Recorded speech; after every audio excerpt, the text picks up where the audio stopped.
Welcome to our channel. Today, I'll show you how to activate Twitch on your Xbox Series X in just a few easy steps. Step 1.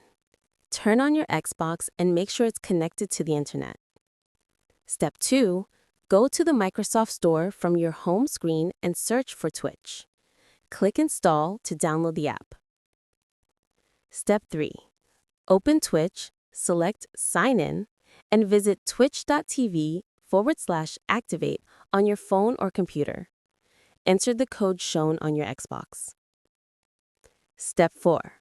Once your account is linked, you can watch streams or start broadcasting your gameplay. To stream, press the Xbox button, go to Capture and Share, then select Start Streaming. That's it! Twitch is now ready on your Xbox Series X. Don't forget to subscribe to our channel and like this video for more simple tutorials and gaming tips.